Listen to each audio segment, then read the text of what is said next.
Awalnya motivasi ibu membuka usaha gorden ini setelah ibu pensiun dari SMP Negeri 3 Langsa. Jadi sebagai guru, ibu selalu aktif dan produktif di sana. Terus ibu pikir ya, kalau udah pensiun itu jangan tinggal diam. Ibu tetap aktif dan menghasilkan. Makanya ibu buka usaha gorden. Karena ibu yakin ya, karena gorden ini peluangnya sangat bagus ke depan. Karena setiap orang pasti membutuhkan gorden. Setiap rumah pasti perlu gorden untuk fungsional atau untuk keindahan. Jadi usaha ini ibu buka sesuai dengan keinginan ibu, karena ibu memang cinta dengan dekorasi. Ibu suka menata, mendekorasi, merapikan. Nah, jadi sesuai dengan minat dan keinginan ibu. Begitu. Nah ibu, untuk awal usaha ibu nih, gimana awal ibu mulai usaha ini? Apakah banyak tantangan atau rintangan di awal ibu mulai bisnis ini? Jadi awal mulanya ibu buka usaha ini udah pensiun, ya. Ibu terpikir apa kita buat, jangan tinggal diam ya. Ibu menatap gorden di rumah ibu yang dibuat oleh Kak Icut dulu, ya, luar biasa. Ibu lihat, cukup cantik, rapi, jangan tanya ya. Habis itu begitu ibu melamun, membayangkan muka Kak Icut, ya, tiba-tiba datang WA dari Kak Icut. Assalamualaikum Bu, ini Icut, apakah ibu sehat? Ini saya udah tahu cara mengelola gorden, cara membuat gorden, menjahit gorden. Apa ibu bersedia untuk membuka gorden bersama Icut? Jadi sebelum ibu kompromi dengan suami, ibu bilang terus, bersedia Icut, kapan kita buka? Ayo. Kenapa ibu bersedia tertarik dengan ajakan Kak Icut? Ya awalnya dia yang ajak ya. Kenapa tertarik? Karena ibu udah tahu kayak mana Kak Icut ini sebagai seorang tukang penjahit, luar biasa, jahitannya rapi, bagus ya. Ini cap. Jadi itulah yang membuat ibu kepingin bergabung dengan Kak Icut. Jadi tantangannya memang ada ya. Pertama tantangan dari suami. Kayak mana mama mau buka gorden? Dari mana dananya? Itu modalnya cukup besar. Sampai ibu bilang sama suami, ayah jangan kayak gitu, yang penting doa dari ayah. Kalau ayah merestui, kami buka, doa aja, saya nggak minta ini itu, yang penting restu. Biar kami buka usaha itu, namanya aja usaha, ya seperti air laut, ada pasang ada surut. Ketika pasang kita bersyukur juga, ketika surut pun kita tetap bersyukur. Jadi berdasarkan ajakan Kak Cut, ibu udah bismillah, mohon petunjuk dari Allah. Malam ibu sholat tahajud ya, sholat istikharah, minta petunjuk ya Allah, yang terbayang muka Kak Cut. Ya udah jalan, bismillah buka. Alhamdulillah nak, berkat kerjasama ya Kak Cut ini. Pertamanya tantangannya memang besar dari suami yang pertama. Yang kedua modalnya kan besar. Yang ketiga mencari pelanggan. Sedih awalnya. Banyak liku-likunya.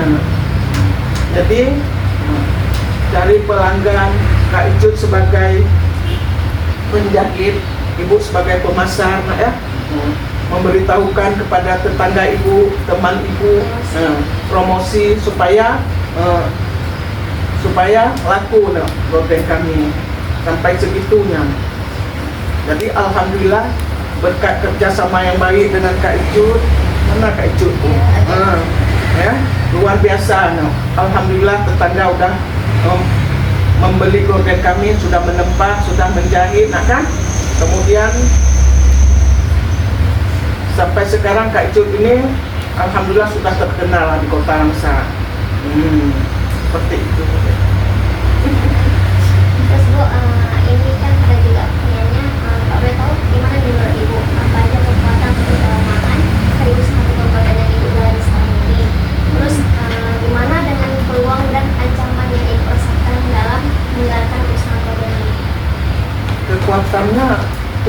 kualitas gorden.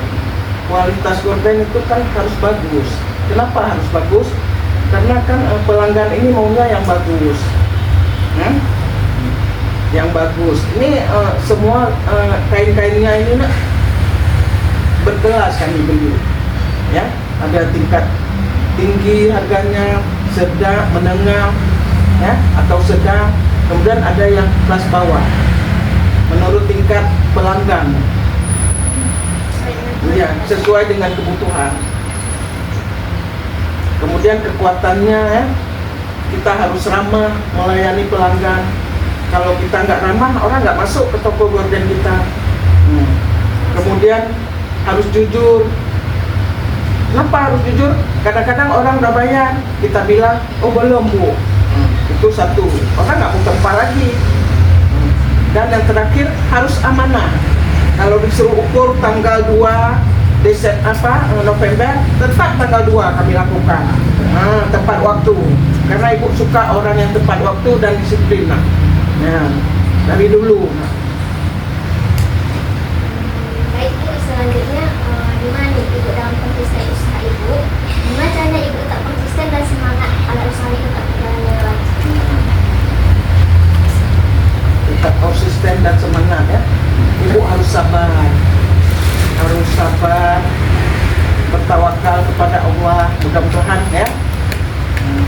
Masyarakat mau ya, menempah gorden di toko ibu. Kemudian harus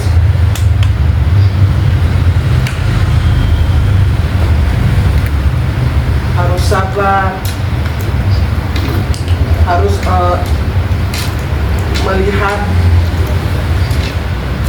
keinginan pelanggan itu harus sesuai dengan kebutuhan dia. Kita beli kain harus sesuai dengan kebutuhan dia.